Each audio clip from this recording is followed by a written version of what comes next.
Hello, hello, bienvenue sur ma chaîne YouTube. Pour ceux et celles qui ne me connaissent pas, moi c'est Lindsay Paul LSK. Je suis youtubeuse, salariée, auto-entrepreneur et mère. Yeah. But all you ever do is drive me crazy 'cause you're insecure.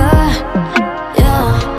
Alors aujourd'hui, on va parler d'une très grande dame. J'ai nommé Madame Marthe Karine.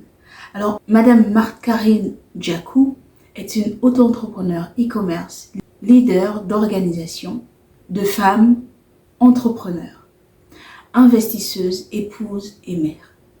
Diplômée en droit, elle a débuté en e-commerce en 2017 en créant sa première entreprise en Angleterre. Spécialisée dans la vente en ligne, installée au Canada depuis 2019, elle a développé ses activités digitales au sein de MC Investment Group INC. Elle est également la fondatrice de Karila Cosmetics, une marque canadienne de produits cosmétiques distribués dans le monde entier. MC Deluxe est le nouveau bébé de Marthe Karine, une jeune femme qui est le symbole d'une femme chrétienne qui a décidé d'impacter plusieurs vies à travers ses multiples activités. Entrepreneur, épouse dévouée et mère, elle transforme des vies en Afrique et dans la diaspora grâce aux médias du digital. Si vous avez choisi la réussite, cette dame est à tous les niveaux une réussite. Donc je vous invite à regarder avec moi un extrait de son passage à Back to Africa. On se dit à tout à l'heure.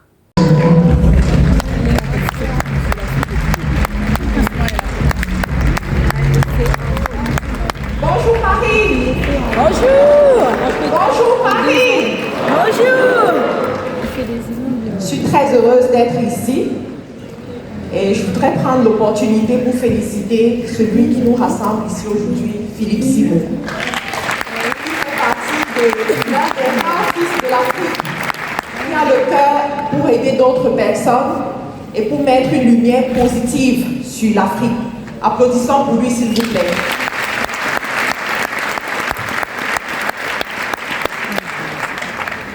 Je suis Marthe Karine, j'ai fait le déplacement du Canada pour être ici aujourd'hui pour vous parler du e-commerce. Comment est-ce que le e-commerce peut transformer une nation, transformer un peuple?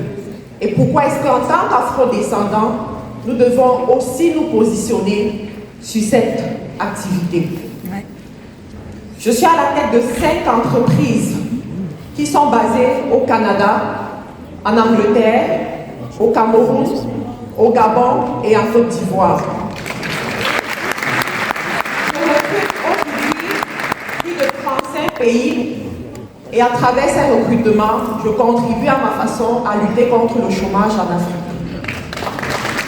Mes entreprises se développent dans le secteur du e-commerce où j'ai commencé les activités lorsque je vivais en Angleterre. J'ai commencé la vente sur Amazon, eBay et sur Shopify. Les activités ont cartonné et en tant que digne fille de l'Afrique, à un moment donné, j'ai senti le besoin d'aller aussi essayer le e-commerce en Afrique. Aujourd'hui, j'ai développé une marque de produits cosmétiques à partir du Canada qui répond à tous les standards de cosmétiques au Canada et qui est homologuée chez Santé Canada. Cette marque aujourd'hui se vend à l'international, a plus de 10 points de vente dans le monde et est en train de gagner une très bonne réputation aussi. De l'autre côté, mes activités aussi se développent dans l'enseignement professionnel. Dans mon activité d'e-commerce, je me suis confrontée au problème de la main-d'œuvre, la bonne main-d'œuvre. C'était difficile à certains moments de trouver des collaborateurs qui vont gérer mes communautés en ligne de façon professionnelle, qui vont me faire des bons sites web ou alors des bons visuels tout simplement. Lorsque je formais les équipes, à un moment donné, ils m'abandonnaient et ils allaient créer leur propre société. parce qu'il s'était rendu compte du blé qu'il y a dans l'activité. Du coup, je me suis dit, pourquoi ne pas étendre l'activité et créer des écoles de formation professionnelle agréées par l'État. Je fais partie des personnes qui ont réussi à convaincre certains gouvernements africains sur la nécessité de s'intéresser à ce qui se passe en ligne, des nouveaux métiers que le digital crée aujourd'hui, qui est l'université virtuelle. Et j'écris comment devenir millionnaire. Parce que je pense que si vous devez faire de l'argent, faites sérieusement de l'argent. Pour que ceux qui vous ont vu dans la pauvreté puissent témoigner sans qu'on ait besoin de leur dire que vous êtes devenus riches. Alors, quand je suis des vidéos qui parlent effectivement du e-commerce, et je commence mon activité avec 200 livres qui correspondent à peu près à 240 €, moins de 150 000 francs CFA. Lorsque je me lance dans l'activité, je me rends compte que la plupart de mes clients viennent des réseaux sociaux, achètent et réachètent encore. L'activité fait un boom en Europe et en Amérique du Nord. Mais à un moment donné, la demande se fait ressentir en Afrique. Et quand la demande se fait ressentir en Afrique, j'essaye avec les premières commandes. Sauf que, en Afrique, nous avons un sérieux problème. La douane. La douane bloque mes marchandises. La douane me demande des prix de payer des sommes qui sont supérieures même au prix de la marchandise. Et cela crée une révolte en moi. En 2019, je me rends au Cameroun et malheureusement, il y a la Covid. La Covid me bloque sur le territoire. Et je me dis, si la vie vous jette des citrons, faites-en une limonade. Et quand je suis sur le territoire, qu'est-ce que je peux développer? Au lieu de me lamenter sur mon sort, je décide de mettre sur pied des entreprises. Je développe mon e-commerce, je développe mes activités au niveau de l'enseignement professionnel. Vous allez voir une image.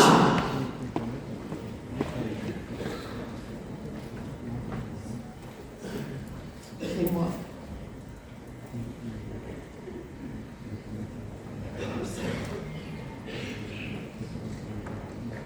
Non, avant, s'il vous plaît.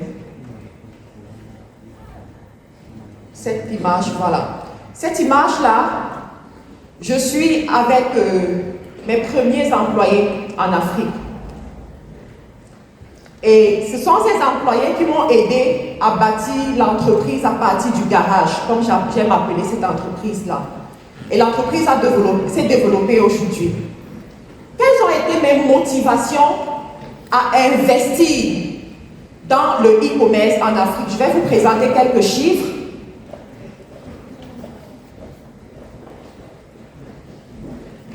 Est-ce que vous pouvez m'aider, s'il vous plaît?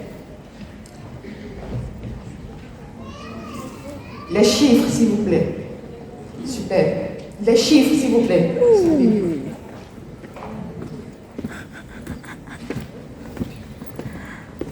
Super.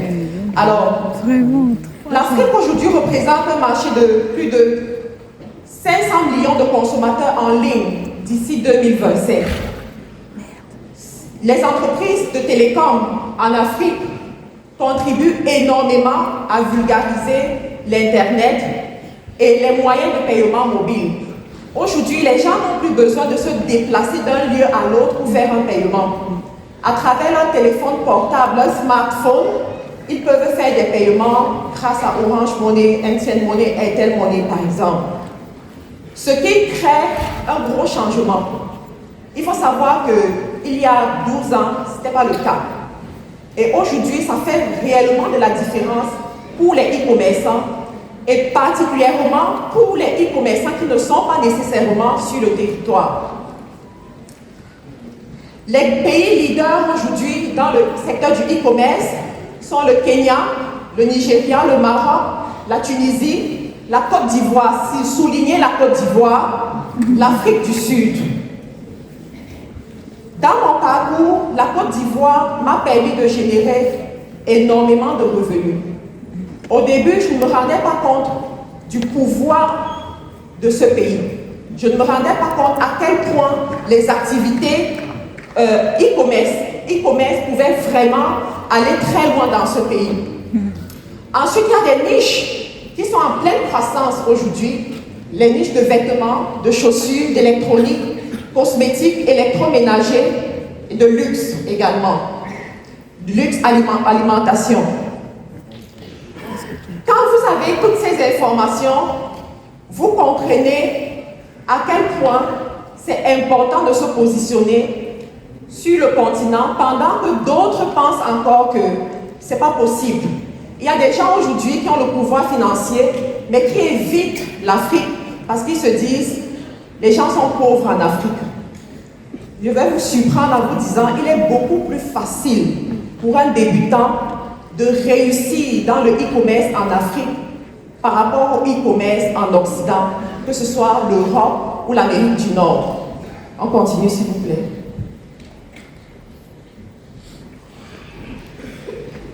Et il dort ou quoi? Est-ce qu'on peut continuer? Alors voilà quelques images qui reflètent les activités que nous menons en Afrique.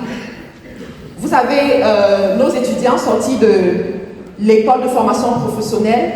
Nos écoles de formation professionnelle sont agréées, comme je vous l'ai dit. Et en dessous, nous avons notre équipe. Au début, j'ai commencé avec 5 personnes. Et aujourd'hui, nous avons plus de 35 personnes avec lesquelles nous travaillons. Ensuite, vous avez la marque de produits cosmétiques, Carla Cosmétique, qui répond aux normes internationales et qui vient faire la différence dans le marché du cosmétique aujourd'hui. Lorsque je commençais cette marque, plusieurs personnes m'ont dit « Mais Marc, Karine, tu vas te casser la gueule parce que ce marché, il est mal vu. » Et je leur ai expliqué, je me lance justement dans ce marché parce qu'il y a du potentiel. Aujourd'hui, il y a plusieurs personnes qui utilisent des produits cosmétiques sans connaître, par exemple, un type de peau. Et ça, c'est un réel problème. Donc, à travers cette marque, nous faisons déjà de l'éducation pour permettre aux consommateurs de mieux choisir les produits qu'ils utilisent. Et la marque est en train de s'étendre à travers plusieurs pays et est en train de faire également son entrée dans les grandes surfaces. Lors de la masterclass, je vous expliquerai pourquoi est-ce que nous avons choisi d'adopter cette stratégie de déploiement pour une marque de produits cosmétiques. Ensuite, vous avez également nos équipes. Ici, c'est en Côte d'Ivoire où nous avons des jeunes qui se forment au métier du digital.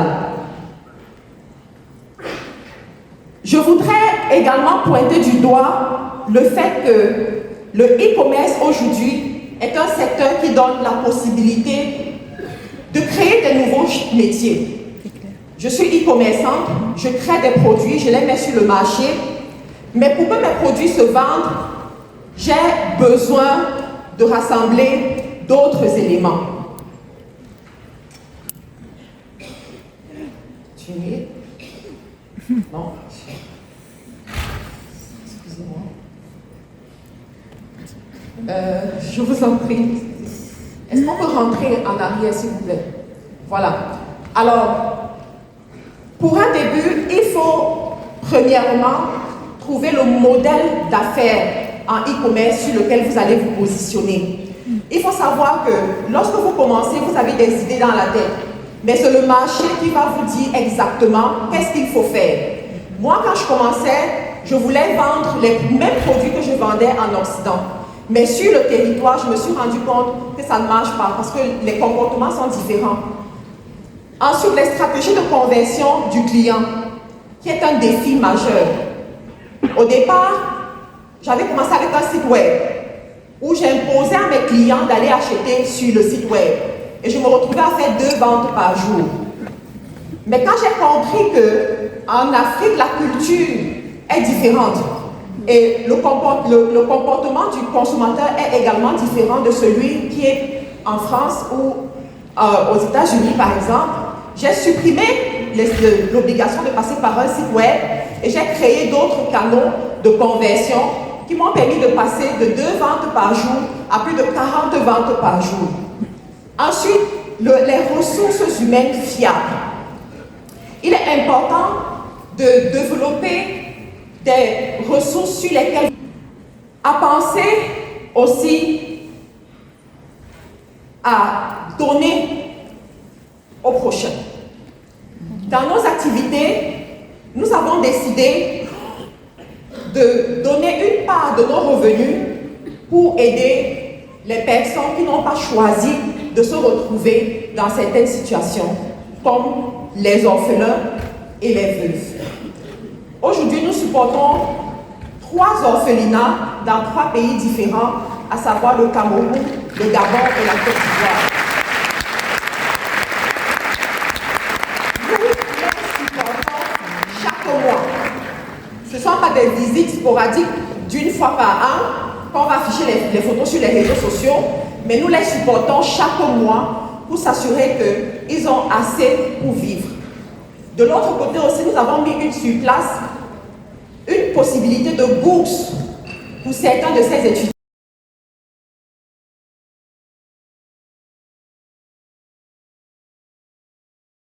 Merci d'avoir regardé cette vidéo jusqu'à la fin. Dites-moi ce que vous avez pensé de cette merveilleuse dame.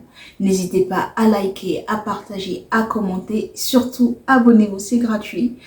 Et on se dit à très bientôt pour un prochain épisode. Merci d'avoir regardé jusqu'à la fin. Je vous fais plein de bisous. Bye!